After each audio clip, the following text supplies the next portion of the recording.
My question is, it's based on, I just don't feel safe in relationships, particularly with men. I don't trust them. I have really, no reason, other than I created it. I don't know what to do. Are you involved in a specific relationship now?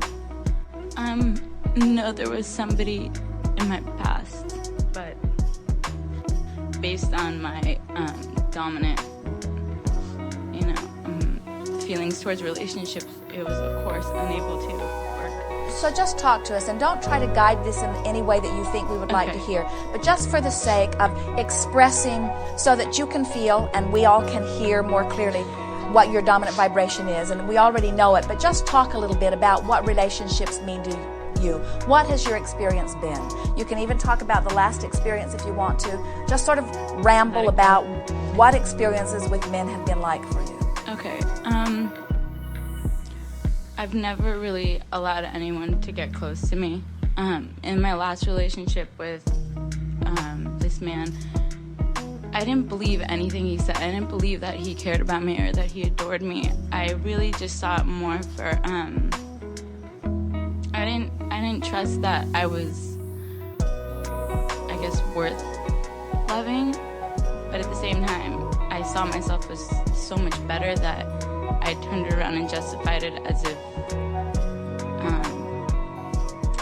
he's not good enough, but really the reality of it was that I saw myself as not being good enough. We were visiting just last week with a wonderful woman who was talking about the same subject of fear with her little one. But this little one was terrified of spiders. So we said to her, well, where did she get this fear of spiders? And her mother said, well, I don't really know. We really don't make a big thing about spiders. And we said, well, what happens if you see a spider? And she said, well, we vacuum them up.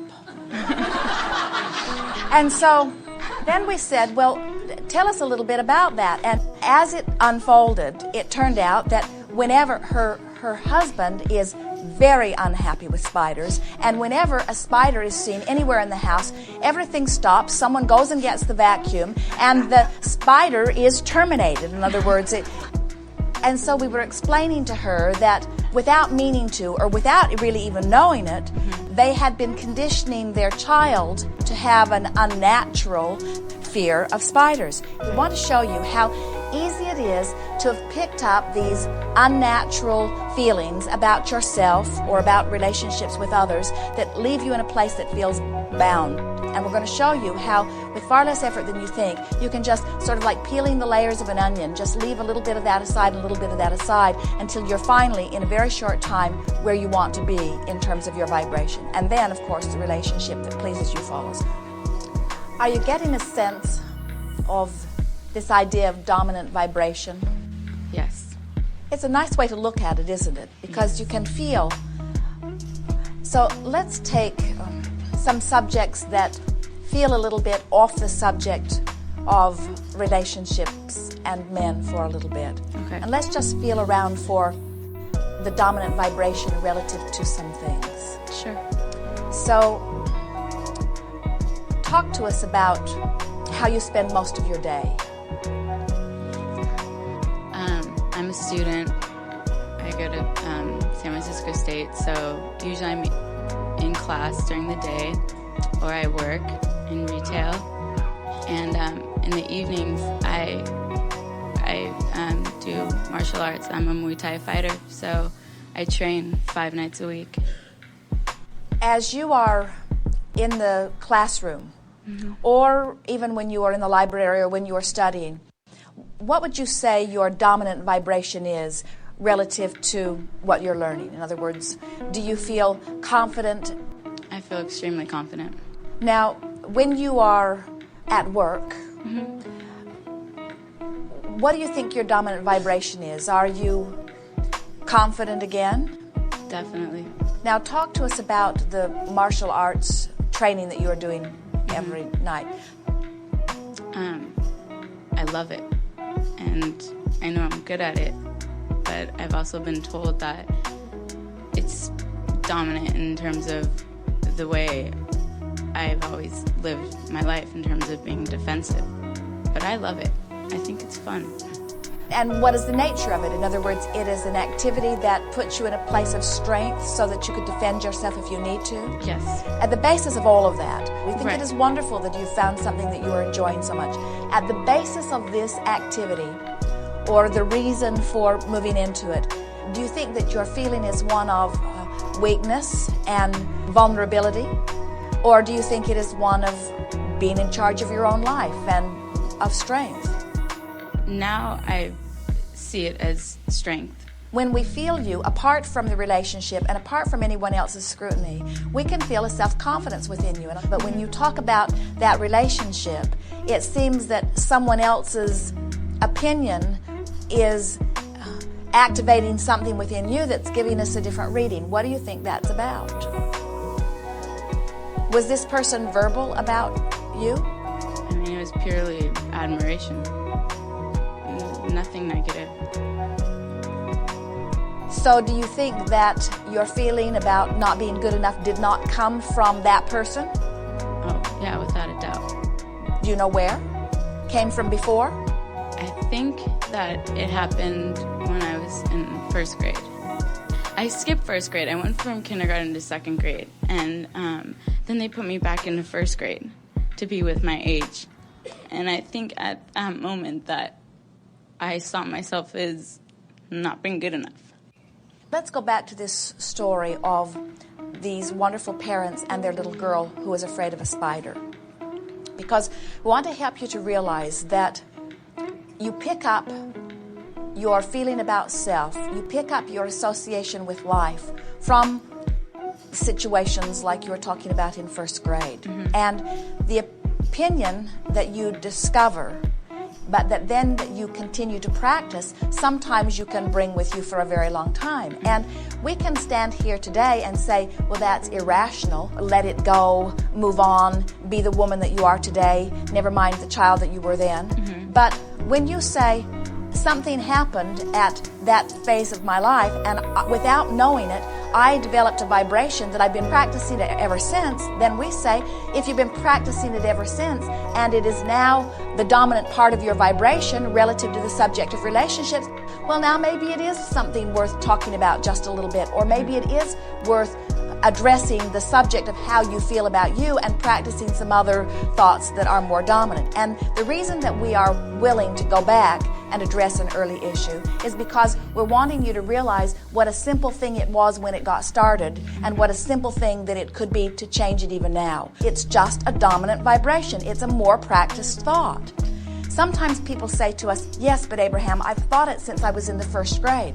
So now, don't I need many, many years of practicing another thought? And we say, no, because it was something that somehow you were convinced of and then you continued to think it, not purposefully, but often. And when you begin to think thoughts purposefully with reason, and the purposeful thought that you choose is one that is in alignment with your source, that thought holds a lot of weight. In other words, you can make a lot happen in a very short period of time by aligning with the you that you really know as you.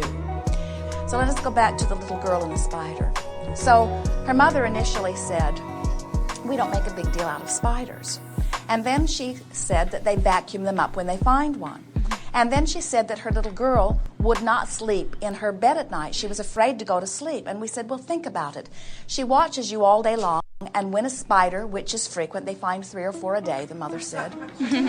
When a spider is found and everyone stops everything that they are doing and they deal with the spider, can you see how the spider takes on a place of importance to this little child? Anyway, everyone stops everything and all they do is track down that spider and make sure that it is dealt with, you see. Mm-hmm. And then the child is lying in bed at night in the dark, not sure that there might not be spiders that no one is seeing, spiders that no one is dealing with.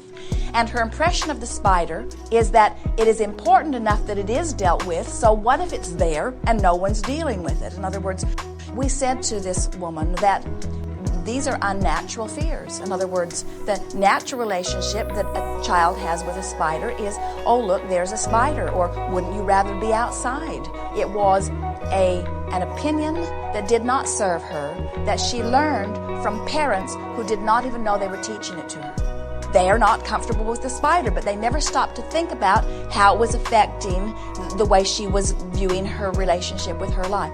All of you have had lots of these experiences as you've been coming along. And so it's logical that you do have beliefs or opinions or attitudes that are not serving you very well, that are as illogical as that was, that you don't even know where you picked it up. It's not somebody else's fault. It's not anybody's job to coddle you and to make sure that every thought that you have is a purely wholesome, life-giving thought. In other words, we're not suggesting that. What we are suggesting is that you finally stop and begin to understand that it's logical in this comparative world that I'm a part of that I may have some issues about who I am. In other words, Esther watched Jerry. It was really a wonderful thing because his heir was a big mess. In other words, it cost them time that they didn't really have. It cost them even more time to clean up after it. And Jerry was absolutely and utterly unapologetic about it. And that was surprising to Esther. Because if Esther had left the oil cap off, she would have been begging for forgiveness.